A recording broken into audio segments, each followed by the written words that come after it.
Evo, i mene. Ali govorit ćemo sada, posle ove priče o hladnom vremenu, govorit ćemo o viteštvu i vitezovima. Među velikim brojem novoizdatih knjiga koje se bave istorijom Srbije, od prošlog petka u domaćim knjižarama našla se još jedna pod nazivom Srpski viteški kod. I ta knjiga je prva, kažu, naučno utemeljena rekonstrukcija vremena u kojem se razvijao viteški sistem vrednosti u Srbiji.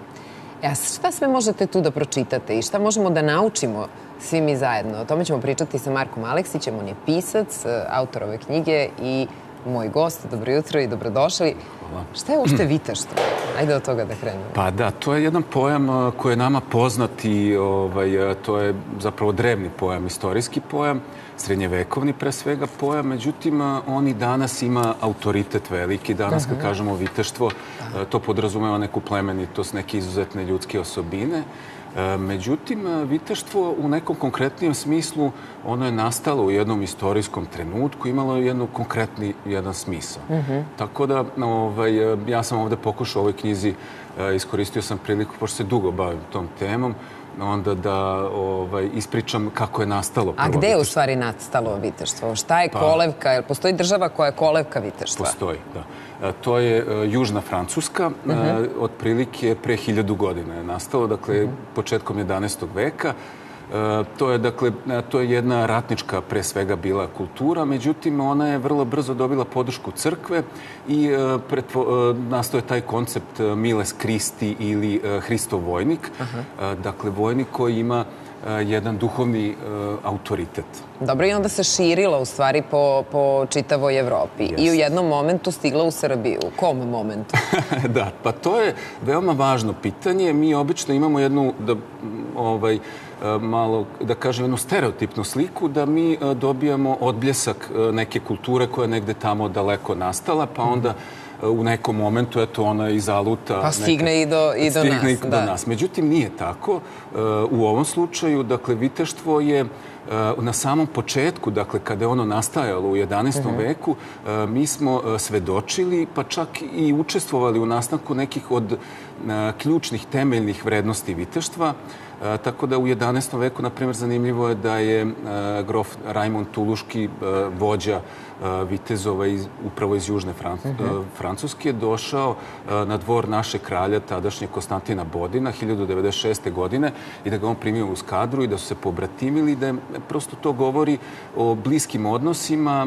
Zanimljivo je da je, na primjer, viteštvo prati jedna kultura trubadura u to vreme.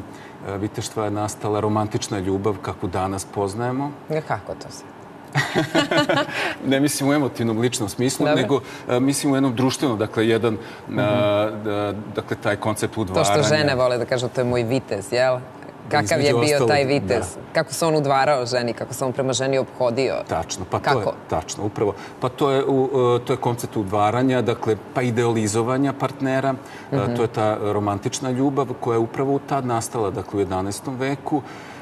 Zanimljivo je da su prvi trubaduri došli upravo u Srbiju i zanimljivo je da uopšte u ovom delu Evrope prvo svedočanstvo o romantičnoj ljubavi je iz naše tradicije, srpske srednjevekovne, da. Eto, to je nešto što razbija malo stereotip. Pa da. I to je nešto, konkretno radi se o žitiju Jovana Vladimira, dakle, i njegovoj ljubavi sa Kosarom, ćerkom, dakle, Samuilovom, i to je priča iz 11. veka, koja je po prvi put, to je inače najstarije originalno književno delo svih južnih Slovena, nastalo je u našoj sredini i ima elemente romantične ljubavi. Da, pa lepo to zvuči, tako sad, dakle, da nisu ti Francuzi toliko važni, pogotovo kad je ovaj deo istorije svetske u pitanju, nego da imamo i mi tu svoje zasluge. Ali kada se kaže vitez, onda se zna kako taj vitez mora da izgleda. Dakle, zna se kako izgleda njegova garderoba, kako to da kažemo, opklop njegov, pa oprema cela, tako je. Dakle, koliko se sve to kroz istoriju menjalo i da li je onaj vitez koga mi danas prepoznajemo, da li je cela ta oprema koju danas prepoznajemo kao vitešku bila takva i u 11. veku? Pa viteška oprema se menjala. Sad, dobro, eto, možemo da kažemo zapravo šta je zapravo vitez u nekom konkretnijem smislu. On ima to svojstvo ratnika. Dakle, on je pre svega bio srednjevekovni ratnik na konju u oklopu. I ti prvi oklopi, naravno, nisu bili tako razvijeni. Onaj oklop i onaj vitez u oklopu kako ga mi zamišljamo je nastao početkom 15. veka. Dakle, onaj blistavi oklop i takav jedan raskošni, dakle, raskošna jedna viteška oprema. Ali je taj koncept teškog oklopnika postoje, dakle, od 11. veka. A osim toga, u vojnom smislu vitez predstavlja i on je imao značenje u jednom socijalnom, feudalnom smislu. On je predstavljao najniže plemstvo, vojničko plemstvo. I zanimljivo je da je i u našoj srednjevekovnoj tradiciji postoji ekvivalent tome, to su bili vlasteličići. Dakle, to je jedno nisko plemstvo koje su bili ratnici, imali su tu jednu ratničku etiku.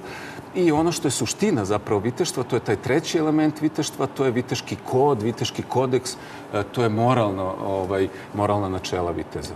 Koje su to moralna načela viteza? Da. Pa znao sam da ćete me to pitati. Pa to je mnogo interesno. Da. Pa ja sam se trudio da... Što vam je težak taj odgovor? Da. Nije težak. Ja sam čak razmišljao nešto kad me je pitali, pa čak bi moglo da se kaže šta je to viteški, srpski viteški kod, čak i u jednoj reči, po mom nekom mišljenju bi moglo da se kaže, ali ja ne mislim da to... Danas se reči, živimo u vremenu kad se reči toliko često koriste i ne znam koliko bi... Ja sam se trudio da... Najte tu reč. Pa ne, ostaje bi to ipak čitocima, ne bi na taj način to... Zato što prosto knjiga je tako koncipirana da polazi od tih nekih opštih pojavnosti, od turnira i tako, pa se približava. Jer to je zapravo suština jedna duhovna. Je li vitez hrabar? Jest, to je naravno... Da li je častan? Jest. To su osobine koje ga odlikuju, ali to su i opšte ljudske osobine. Dakle, to ne morate, mislim, biti vitez... Nekog dobrog čoveka, možda da. Je li vitez dobar čovek? Jest. To je veoma važno, ovako kad se objašnjava vrlo jednostavno, oni su dobri ljudi. To je veoma važno. Je li vitez muškarac? Pa jeste, to je koncept muškarca koji je nastao u 11. veku, za to vreme je bio jako modern. To jeste jedan ideal, pre svega, ali mislim da nije vezan za muškarce. Suština viteštva to otkriva zapravo. Viteštvo je opšta ljudska osobina i svi mi možemo biti vitezovi, imamo viteštvo u sebi. Mogu i ja? Da, naravno. A znate da postoje sada neka ta tajna društva, pa postoji, ne znam, vitez nekog reda, ovog reda, onog reda. Dakle, sve to su neke mistične priče koje se pričaju tako po kafićima, stanovima, koloarima. Je li imamo neki viteški red sada mi u Srbiji da je zvanično upisan u APR, što se kaže? Da, pa kao udruženje građana i tako da. Pa postoje, ja koliko sam čuo, postoje viteške družine, postoje viteški redovi, ali to je pre svega jedna refleksija srednjevekovnog društva. Ono što je suština viteštva, to je ono što je postojalo u srednjem veku. Ona se danas, možemo reći, ja sam tu malo i pravio paralele, ti templari, hospitalci, tevtonci. Dobro, templari su propali, mada i danas postoje neki novi. Pa i priča se da postoje ti templari i dalje. To danas, suština, zapravo ti viteški redovi koji su inače nastali u Svetoj zemlji u Jerusalimu, prvi, oni autentični, najstariji, oni su danas pre svega se bave humanitarnim radom, dakle nisu ratnička, vojnička udruženja, nego su humanitarna udruženja i to je takođe blisko filozofiji viteštva. A da li je to ostalo prosto po toj krvnoj liniji da su im preci bili... Ne, to viteštvo nema veze ni sa plemstvom, ni sa nasleđem. Ne, viteštvo je jedna duhovna kategorija, tako je nastalo. Zanimljivo je da smo mi još svedočili, dakle, kažem u Jerusalimu, ovdje sam iskoristio istraživanja i mojih kolega, dakle, nedavno je otkriveno da su i Srbi bili prisutni u trenutku u vreme kada je nastajalo Jerusalimsko kraljevstvo, dakle, ono kraljevstvo, nebesko kraljevstvo iz filma, na primjer, ta neka esencija viteštva, da su bili i Srbi u tom trenutku u Jerusalimu, također da je Sveti Sava dolazi u Jerusalim, da je čak osnovao srpski manastir na brdu Sion. To je jedna od ključnih duhovnih tačaka na našoj planeti sa stanovišta hrišćanstva. Hrišćanstvo je najveća religija. Dakle, to su sve neki temelji viteštva koji su ugrađeni u našu tradiciju. Naravno, ja sam se trudio da tu i Kosovska bitka i Kosovsko predanje također jedan deo toga. To je nešto što i danas aktuelno pa i polemično. Tako je.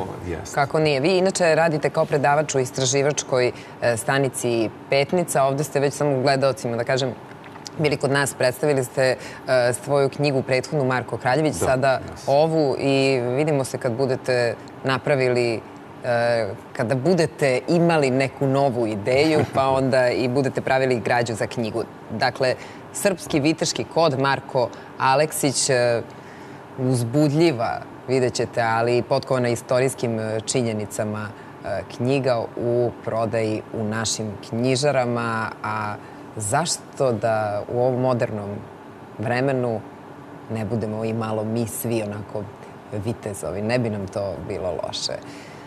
Da vidimo kako nas vreme očekuje. Ajde, prvo od toga da krenemo.